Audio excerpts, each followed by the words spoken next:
right, welcome to Smokey Reacts. I'm your boy Journalist, and on this one, we are here to check out somebody that you guys probably don't know. I've not actually showcased this part of, I guess, my musical background, but I'm like a massive Afroman fan. Like I actually know other songs that are not because I got high, and not just the fucking the Code 45, like just not those. Like I know like real deep cut Afroman joints, like no more rats and no more roaches. Living next door to football coaches.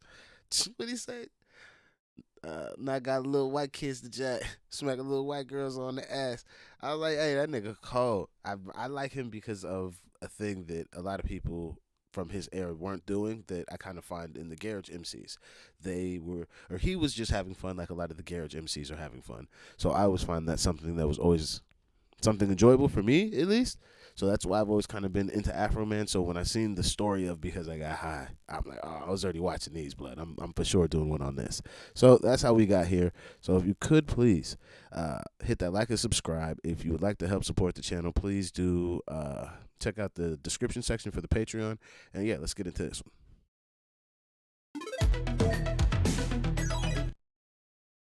2000s, there wasn't really any song that talked as explicitly about smoking weed.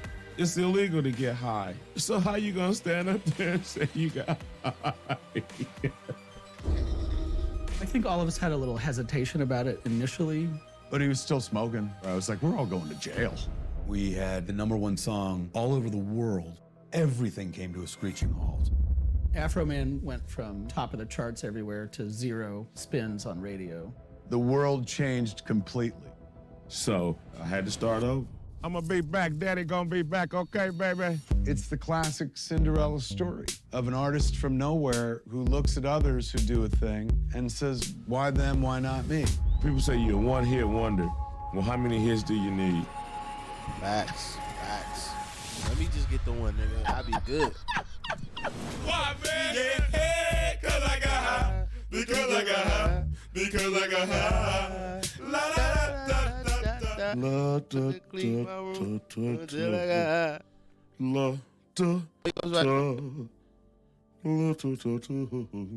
How long have you His actual fro, or is it a wig and we just don't know? had your afro? It's like the economy, it goes up and down. But they started calling me Afroman in '95. The old days. M-A-N. I It's can't been a stand long those Because I motherfucking Got High Yang journey. twins. Oh my god, I'm gonna do a reaction to it. This nigga got a diss record for like every nigga that was like hot at the time. Just yo, he slid every one of these niggas. Oh, Jermaine Dupri, you know you wrong. Fucked up Chingy song.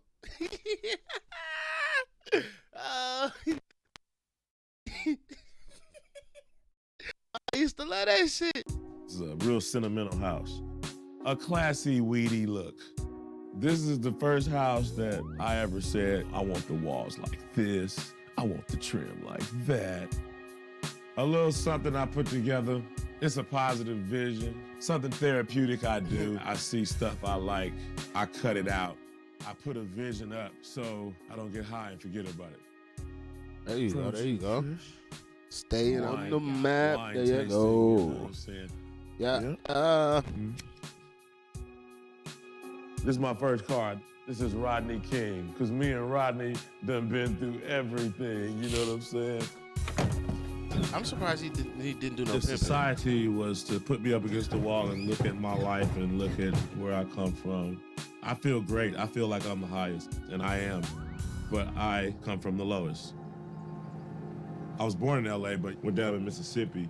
I got a good foundation, you know, church, God, learned how to sing on key, learned how to have rhythm. Coming from Mississippi, when I got to LA, as the youngsters say, everything was turned up.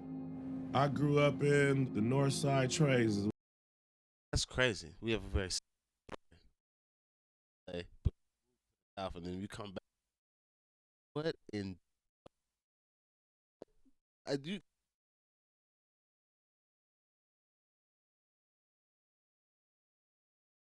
Is what they call it. South Central was the character former. It was like the boot camp of my life. I realized that if you was a gang member from a respectable set, people treated you differently. I became a G and a hustler and a rapper. I picked my lifelong styles in South Central and got my swag. This is like my first good custom-made suit. If I go to a breast cancer awareness event, if I go to a strip club, get your nigga. I stepped my game up, so now when I pick out an outfit, I got a cup to match that outfit. I invented the hemp pimp cup. It can screw on a jar, and then I can keep my weed. Coke 45, 2 zigzags, baby, that's all you need, church. I wrote my first song in the 6th grade. There was a girl named Carrie. She stood at the gate, and she would clown everybody as they came through, her and her friends. They used to call me Kunta Kinte because I came from Mississippi. I had holes in my Wranglers, and she used to kill me, man. And I didn't know what to do. And she had a slight mustache. I said, Harry Carey ate her own cherry. That's why her lips are very, very hairy. And all the kids was calling out. Now that's corny right now, but back then, rapping was a craze. If you attempted to do it, people would gather around you quickly like a fight or something. And there she is in all of her nice clothes, and I have a hole between my legs, and she can't do nothing. And she's not cool. I became a rapper at Raymond Elementary School, 6th grade, 1986. So I learned how to record, learned how to make a tape. Then I started making money from the tapes I was making. I made this tape in the 9th grade. Teachers was pulling up to my house after school. Can we get 10 of those? When I dropped out of high school, my dad and my mom was breaking up. My dad was going to Mississippi. I hit the street. I was like, I know what I want. I want rapping. I started smoking weed when I was selling CDs in South Central LA. That's probably the lowest point of my life. No parental support, no job. Yep. One day I was broke. These girls gave me a ride and they had a joint. And I hit it and I mellowed out and I was like, I'm broke, but I'm okay. I'm high. When I started smoking weed, I began to ponder and reason. I became a better chess player. I became a better businessman. I realized that my salary.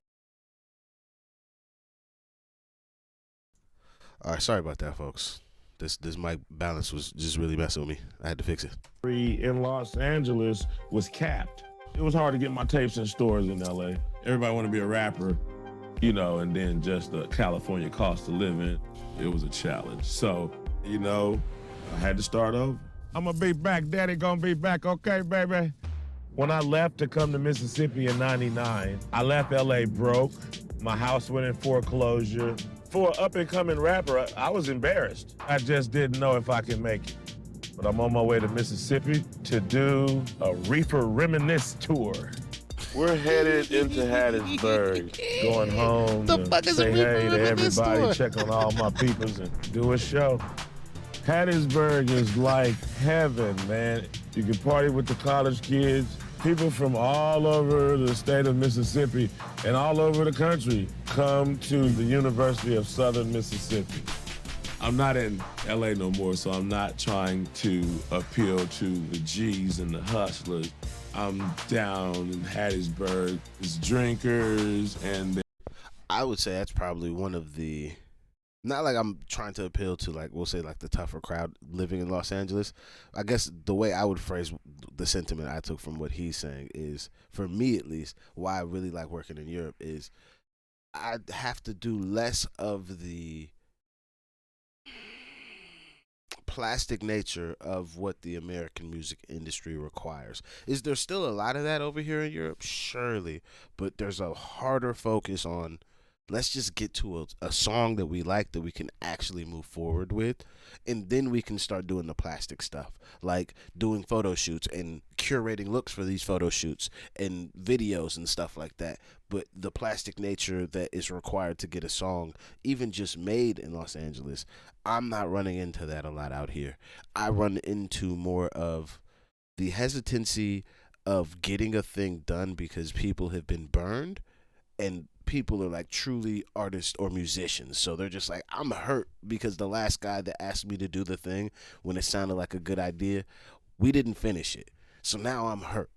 I'm not even asking for money, I just can't trust it. And that's where I'm like, oh fuck, like I'm not the last cunt. Like, don't treat me like that. But that's where I'm like, that's a hurdle I'd rather jump over because it just requires me to do the thing I want to do. Be serious about the thing I want to do and then actually complete that task with you so we can make something special. So I'm just like, getting the fuck out of LA was amazing, blood. I still love LA. Don't get me wrong, but like, Jesus Christ, that shit is depressing sometimes, blood. It's some kind of drug experimenters. It's good times down here, you know? So I started writing good time songs. Songs about drinking, smoking weed, and self-deprecating songs. And Because I Got High was one of them. This the house right here, man. This is my house. The last back right room is where I wrote Because I Got High. October 1999. That nigga got a guitar. When I wrote bass. Because I Got High, I was ready to experiment with the power of simplicity. I just happened to get high and realize that stuff wasn't getting done. You know, like I'm doing now. I was gonna clean my room, then I got high. You ever see those comedians? They come back to something. Find the broom. Every time they come back to it, it gets funnier. My room is still messed up. I know why. Yeah, hey, 'cause I got. I was gonna go to class, and then I was gonna go to work.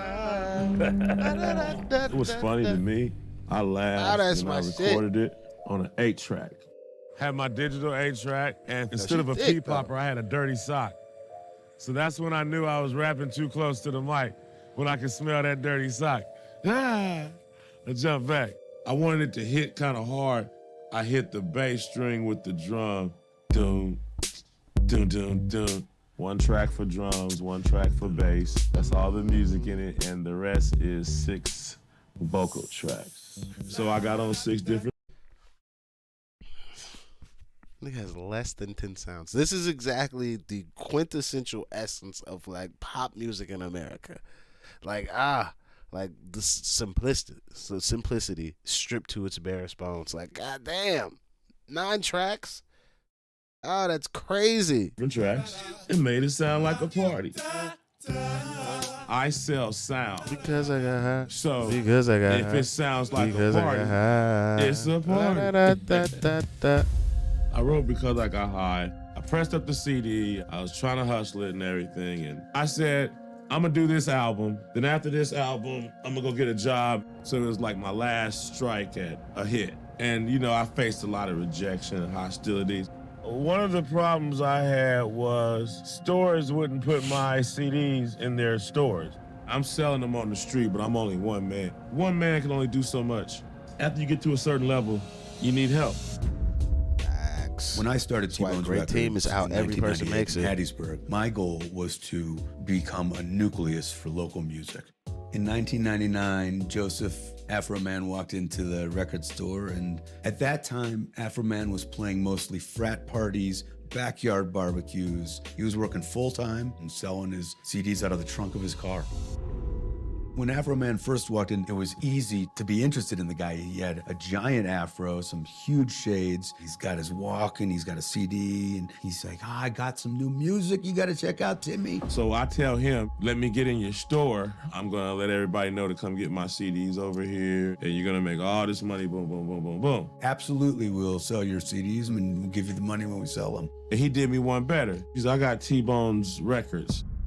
At night, we shut down and made music. Local artists would come in and we recorded. And I helped Joseph edit the songs, master the songs, turn them into a digital format.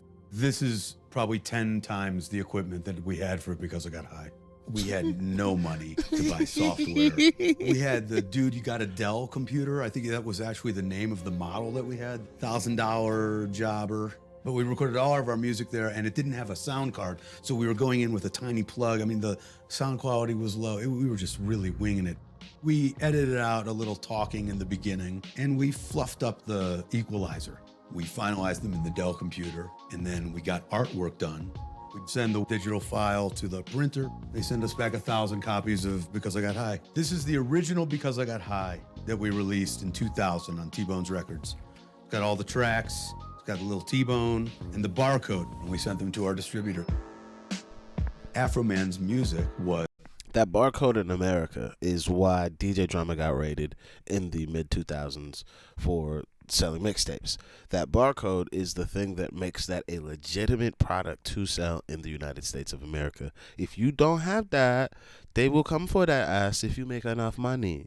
That is why he is like, hey, and that barcode, because it's like, especially the era in when he was releasing music, getting that barcode was like a status symbol. Like, motherfucker, I'm really serious about my shit. Like, you can go sound scan my shit, cunt. Like, I don't lie about my metrics. Like, there's barcodes on my shit. Like, it really used to mean a thing. I mean, fuck all now. It looks cute on your album artwork. Like, it doesn't mean something in the store, yeah, but like fucking DistroKid gives you one of those. You almost had to kill a cunt back in the day to get one. Shout out to this guy. was starting to sell just out of the record store. It was very slow in the beginning. We sold 10 copies one week, 13 copies another week, and it was all his doing. Going to shows, playing any show, sometimes multiple shows a night, just to sell CDs. But eventually, I started noticing the sales ticking up. First, it was 10 a week through the distributor, and then Afroman was selling 20 a week through the distributor, and then Afroman sold 100 a week through the distributor. He started to get to New Orleans, and he got to Mobile and Birmingham. It started getting out and out and out, and that. And in America, we would call that part of the chitlin circuit. That is a southern term southern musical term for the southern, we'll say, hotbeds of music in America. If you can survive the chitlin circuit, it's almost like going to New York. You make it there, motherfucker, you might be able to make it anywhere. Because the motherfuckers down there party hard. They like good motherfucking music, and they are quick to tell you that you ain't shit. So if you can make it through the chitlin circuit, it may not be fun. It's a tough one. But boy, shit, you gonna come out of that one like a professional. You gonna be a real showman. That's what caught the eye of Universal. In the year 2000, I was an A&R guy at Universal Records. Our focus was finding hit songs that already existed. A radio station in Hattiesburg started playing this song by this guy named Afroman called Because I Got High. We would talk to record stores in the area asking, you ever heard of Afroman? You ever heard of this song Because I Got High? And they would laugh. They would be like, have I ever heard of Afroman? Everybody's heard of Afroman. It's like, that's all anybody wants. We listened to the whole album. It's like, what is this? It was rap, it was Classic. comedy. It was incredible. I'm getting goosebumps thinking about it. It was He's really that good exciting. of an artist. That's At why. that time, in the early 2000s, there wasn't really any song that talked as explicitly about like smoking weed. At that time, marijuana was criminalized. It may not be to my advantage to stand in public with a microphone, being a black man in a white society yelling out, I got high.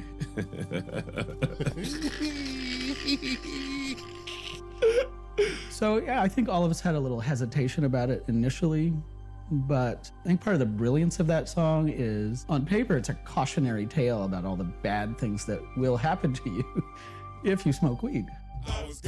All of the lyrics that are like not safe for work were just pure gold. I was gonna eat your pussy. It's like, I can't believe he just said that. And then a verse later, it's like, I can't believe he just said that. Now I'm jacking off, and I know why. I probably got the record deal from the jacking off.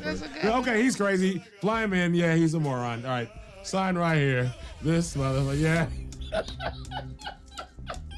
I got in contact with Tim. He said, I want to fly you and Joseph up, and we want to talk to you. We'll send you first-class tickets. Just come up here and talk to us. I mean, who are we to refuse? I woke up to a pounding on the door to Universal Records just wanting you to come to New York City. It was Tim Raymond Knox. When Afroman and I went to New York, it was like the Beverly Hillbillies. It was amazing. We were so excited, running on zero sleep, going into the Universal offices, and we were just swept off our feet. I fantasize about that moment on the playgrounds of Raymond Elementary School. And then I'm in New York at the big building. I'm about to sign the big deal. We took the first deal they offered us, and it was like hook, line, and sinker. It was probably 6 months that it went from selling 100 a week to signing $1 million publishing deal. Once the deal was signed, we started Man, got a pub deal. It's even better, blood. having radio singles made as quickly as possible. So there is a vinyl radio single of Because I Got High. It's the Afrolicious edit and the Afropucal Gold and Dirty edit. And then, of course, Kevin Smith came into the picture. Kevin Smith was essential in the success of Because I Got High, a great promoter of the song. That was a good fucking clap, right? For the last 2 decades, people have wrongly given me credit as the guy who discovered Afroman and Because I Got High. I'm just the guy that was lucky enough to put that song in a movie, in Jay and Silent Bob Strike Back, my 5th film. Universal soundtrack group, Kathy Nelson. This is who deserves all the credit. She gave me a CD and she was like, I need you to listen to this immediately. She's going, I just heard this song and I think it would be perfect for your end credits. I spin the song and, instantly it's bliss. It's amazing. It's a story song. It's like Billy Joel if he was stoned. He tells an entire tale. We need to put that at the end of the movie. Before the movie comes out, Universal's like, they're gonna shoot a video for Because I Got High, and you and Jay get to be in it. And I was like, fantastic. I was gonna clean my room until I got high. Music video was crazy. That's my first video, man. It's with Jay and Silent Bob. Crazy, cuz. And at this point, man, this ain't even real. I'm high. Universal's keeping me with some good-ass weed, man. When I hung out with Afroman that day on set, mind you, it's in 2001, weed is still illegal everywhere. But he was still smoking outside. I remember being very impressed by that and scared, where I was like, we're all going to jail. But it worked out. That video gonna last forever. Universal Music Group, they started blanketing radio stations with the single, and it started blowing up. Howard Stern started playing it on his morning show, and he just played the shit out of it. This great song, Because I Got High. Blew the roof off the whole thing, and we realized this is a mainstream radio powerhouse hit. When our movie came out, the single was bigger than our movie already. The song was lightning in a bottle. Lightning in a bottle is a cliche, everybody knows that, but imagine lightning in a bottle. It is so out of control. It is a crazy ride. He went from playing backyard barbecues and frat parties to playing stadiums overnight. We were just like a couple of Mississippi bumpkins. Through forced immersion, it became our element. It ended up being popular overseas. We did a radio promo tour of Europe. This is Afroman. We did Top of the Pops, which was huge. We was in England, and I'm in the back of this cab. This big TV screen is just facing the freeway. Then Because I Got High comes on. I'm like, are you shitting me? You got me singing about how I'm getting high in front of this whole city. London bridges falling down. Looking at this big fucking screen shit. That shit was everywhere, man. It was hard to believe that it was that popular. We went #1 in 11 countries around the world. It was like a global phenomenon. It was the summer of 2001 that Because I Got High really was all over the place, showing no signs of stopping. And it was probably at its peak on September 10th.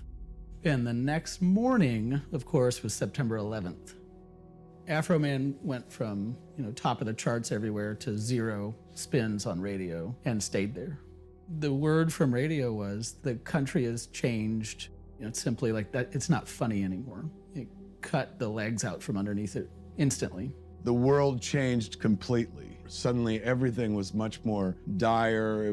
Frivolity went right out the window. It was almost an insult to be that silly at a time of such, despair. I do funny. I don't do serious. I don't do good when I do serious. You know what I'm saying? It shut me down. They say, send us a song. I sent it to them. I said, send us another one. They said, send us a song. I sent it to him. It almost sounded like a lyric. It looked like they wasn't gonna do nothing with me.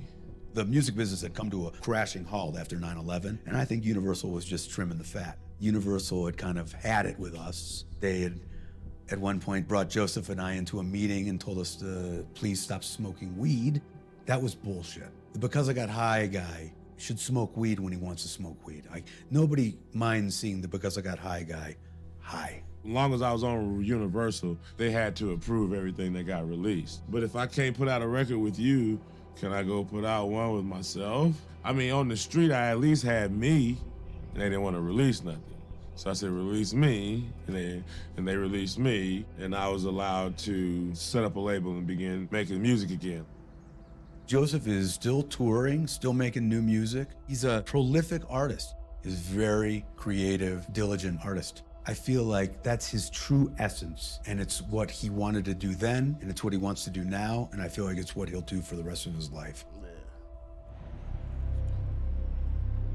I'm a loner, so I function alone. I do good, I write music alone, I record alone. To me, lonely is the wrong mindset. A lot of good things happen when you're alone. I wrote because I got high when I was alone, you know what I'm saying? When I'm on the road, the world is mine. So all of this is a table with everything on it. It's a big golden corral, and I can just pick what I choose, man, you know? I see the world. Only thing I can ask of Afroman at this point is just please switch to a hemp rap, my brother. You and I smoke at far too high of a clip to continue to consume tobacco at the rate that you and I used to. You currently, because you still smoking them swishers, and I know that bitch burn nice. It burn nice. Oh my God. But that's just far too much tobacco blood. You should just put the weed in weed and then just smoke that. Then it's like, damned if you do, damned if you don't. But like all that, like the rate that I know you smoke, if it's anything close to me, boy, I hope I don't get no big C later on, cuz. I see my Mississippi tour. I see my Oklahoma tour. I see my Vice TV episode coming on. It's the classic Cinderella story of an artist from nowhere who looks at others who do a thing and says, all right, why them, why not me? Something really pure, unadulterated about that, and that's what people connect with.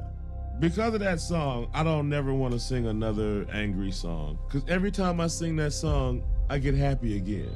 If you go to an Afroman show today, 20 years later, it is all college kids who were maybe just born at the time the record came out, and they know every word of every song. There's a lot of stuff to this song that isn't just your simple frat boy anthem, even though that's what it appears as. It's actually a moral song.